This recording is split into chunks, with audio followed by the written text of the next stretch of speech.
Ini ada pertanyaan, apakah hikmah dari masalah seorang mukmin yang diselesaikan oleh masalah seorang mukmin yang diselesaikan oleh Allah dalam jangka waktu tertentu.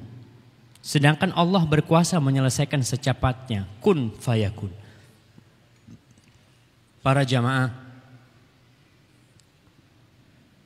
Allah menciptakan langit ini dalam beberapa periode.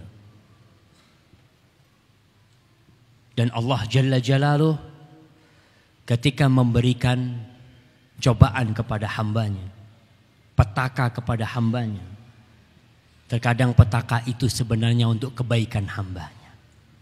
Kenapa tidak Allah selesaikan secara langsung? Banyak orang yang kalau diselesaikan secara langsung mungkin tidak bersyukur kepada Allah. Antum bisa lihat orang yang punya masalah itu sholat tahajudnya kenceng.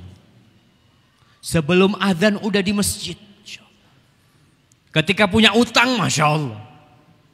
Jam 8 sudah ke masjid. Masya Allah. Ente mau kemana? Mau ke masjid. Masya Allah. Kenapa? Ya ana mau mendekatkan diri kepada Allah. Karena lagi ada masalah. Tengah malam jam 3 bangun bekernya dipasang. Mau apa sholat tahajud. Ketika masalahnya selesai tetap bekernya dipasang jam 3. Nonton bola. Kenapa? Karena gak punya masalah. Jadi hikmahnya besar sekali. Dan kita lihat ketika orang ya naik motor yang mogok. Orang naik motor mogok. Dengan orang yang naik mobil, sekali starter langsung hidup. Orang ketika naik motor mogok itu lihat bismillahnya berapa kali? Bismillah, ya Allah, bismillah. Ya Allah mudah-mudahan hidup ya Allah. Bismillah, starter lagi. Coba langsung hidup, bismillah lupa. Bismillah kadang-kala lupa. Jadi musibah-musibah itu Allah turunkan la'allahum yarji'un. Agar mereka kembali kepada Allah. La'allahum yatadarra'un. Agar mereka datang bermunajat kepada Allah. Bertahun-tahun Allah kasih musibah kepada hamba. Karena dunia ini gak ada nilainya di sisi Allah jamaah. Antum bisa bayangkan. Jangan berpikir orang yang kaya gak pernah kena musibah. Itu orang yang dicintai Allah. Kalla.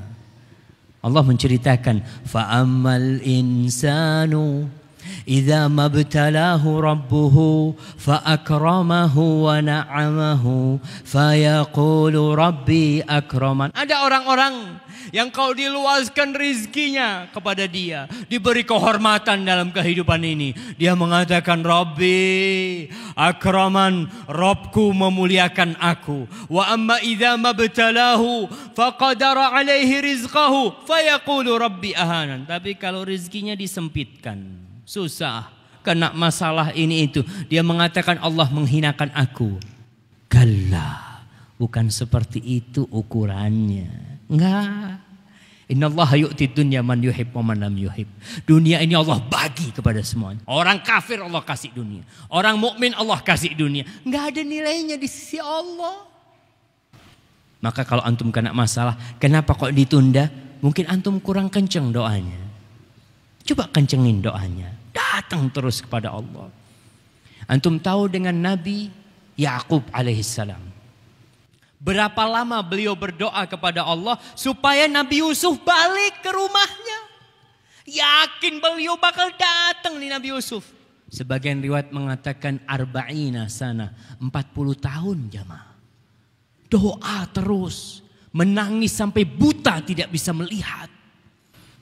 Kita baru setahun, ya Allah, udah setahun berdoa ya Allah.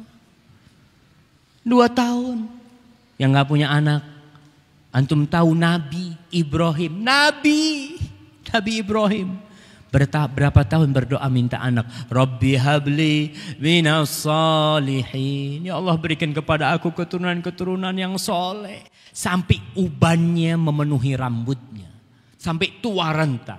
Nabi Zakaria sama. Dikatakan sampai umurnya 120 tahun berdoa minta anak. Istrinya sudah hampir 90 tahun atau 98 tahun. Sekarang orang minta anak nih, doa, ya Allah aku nih udah berapa tahun minta anak belum dikasih. Udah umur istrinya 30 tahun belum dikasih, 40 tahun belum dikasih, 50 tahun mandek berdoa. Kenapa? Kalau dikasih gimana nanti ya? Takut. Berarti kita ada keyakinan Allah mengabulkan doa kita. Minta terus sama Allah. Terus. Maka musibah yang ditunda itu penyelesaiannya banyak hikmah di situ, salah satunya yang tadi disebutkan ya, untuk menghapuskan dosa-dosa kita juga nya.